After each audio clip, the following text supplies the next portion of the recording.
প্রিয় দর্শক, আসসালামু আলাইকুম। আমি ডক্টর বজলুর রহিম রিপন, আপনাদের সবাইকে জানাচ্ছি শুভেচ্ছা। প্রিয় দর্শক, পিএলআইডি বা কোমরে যদি ডিস্ক প্রলাপস থাকে তাহলে অনেক রোগীরাই খুব দুশ্চিন্তায় পড়ে যান। পিএলআইডি হলেই কি অপারেশন প্রয়োজন হবে? এরকম অনেক চিকিৎসক অনেক সময় অপারেশনের কথা বলে থাকেন। বিশেষ করে পিএলআইডির পর এমআরআই করে দেখেই কিন্তু অনেক সময় অপারেশনের কথা অনেক রোগীকে সাজেস্ট করে দেন, বা রোগীরা তখন অনেক হতাশাগ্রস্ত হয়ে যায়, দুশ্চিন্তা হয়ে যায়। আসলে প্রকৃতপক্ষে পিএলআইডির ক্ষেত্রে দেখা যায় যে 80 থেকে 90 ভাগ রোগী কিন্তু অপারেশন ছাড়াই কনজারভেটিভ চিকিৎসাই ভালো হয়ে যায়। তো এই যে অপারেশন কাদের প্রয়োজন হতে পারে? যদি কোনো রোগীর প্রস্রাব পায়খানা কন্ট্রোলের বাইরে চলে যায়, মানে অটোমেটেড হয়ে যায়, সেক্ষেত্রে আপনার অপারেশন ইমার্জেন্সি প্রয়োজন হতে পারে। অথবা যদি দ্রুত পা দুর্বল হয়ে যায় তখন, অথবা কোনো নিউরোলজিক্যাল সাইন পজিটিভ থাকে, তখন অপারেশন লাগতে পারে। তো এটা সাধারণত 10 থেকে 15 ভাগ রোগীর ক্ষেত্রে প্রয়োজন হতে পারে। বাকি যে 85 থেকে 90 ভাগ রোগী অপারেশন ছাড়াই ভালো হওয়া সম্ভব।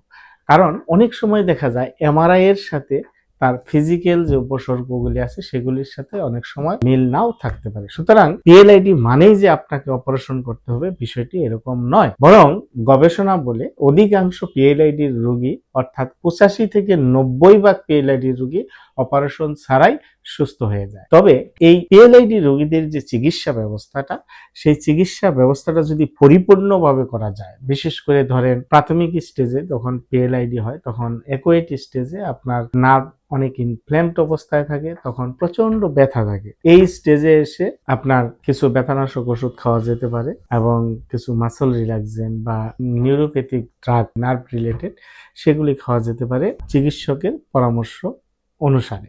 এবং এর সাথে যেটি দরকার, যে প্রাথমিক স্টেজে যখন অ্যাকুয়েট স্টেজ থাকে তখন 1 থেকে 2 দিন বিশ্রাম নেওয়া যেতে পারে। তবে বিশ্রাম কিন্তু মনে রাখতে হবে লং টাইম নেওয়া যাবে না, তাহলে কিন্তু আমাদের হিলিং প্রসেসটা ডিলে হবে। তো এই জায়গাটা যদি আমরা সঠিকভাবে রোগীকে বোঝাতে পারি বা রোগী যদি ঠিকমতো মেনে চলে, তাহলে কিন্তু দ্রুত রিকভারি করা সম্ভব। তো প্রাথমিকভাবে আপনার ব্যথানাশক ওষুধ, অল্প সময় কিছু রেস্ট, হ্যাঁ, হালকা কিছু হট বা কোল্ড কম্প্রেশন আপনার ব্যথাটা এবং ইনফ্লামেশনটা কমাতে সাহায্য করে। পরবর্তীতে যখন ব্যথা এবং ইনফ্লামেশনটা কমে যায় তখন আপনার ফিজিওথেরাপি, বিশেষ করে এক্সারসাইজ থেরাপি খুবই গুরুত্বপূর্ণ ভূমিকা পালন করে। বিশেষ করে ম্যাকেনজি এক্সটেনশন এক্সারসাইজ পিএলআইডির ক্ষেত্রে খুবই গুরুত্বপূর্ণ ভূমিকা পালন করে।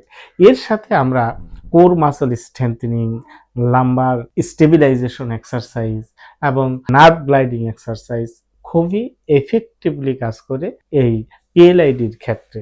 সুতরাং প্রিয় দর্শক, যদি পিএলআইডি রোগী যদি সঠিক পরামর্শটা পায়, অর্থাৎ যখন যেটা প্রয়োজন, অর্থাৎ মেডিসিনের সাথে যদি যথাযথভাবে ফিজিওথেরাপি চিকিৎসাটা নিতে পারে, তাহলে কিন্তু সহজেই পিএলআইডি অপারেশন ছাড়াই ভালো হওয়া সম্ভব।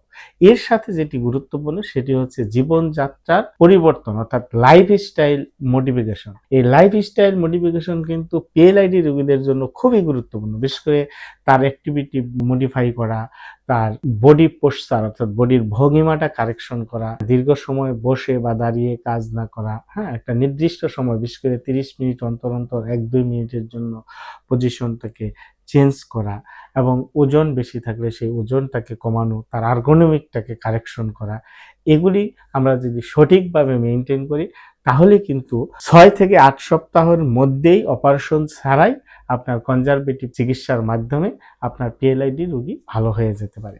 সুতরাং আপনারা যারা পিএলআইডিতে ভুগছেন, আপনারা ভয় পাচ্ছেন, আপনাদের প্রতি পরামর্শ থাকবে আপনি অবশ্যই একজন বিশেষজ্ঞ ফিজিওথেরাপি চিকিৎসকের পরামর্শ নিতে পারেন। আমাদের পরামর্শ নিতে চাইলে আমাদের স্ক্রিনে দেওয়া নাম্বারে যোগাযোগ করতে পারেন। ধন্যবাদ, ভালো থাকবেন। আসসালামু আলাইকুম।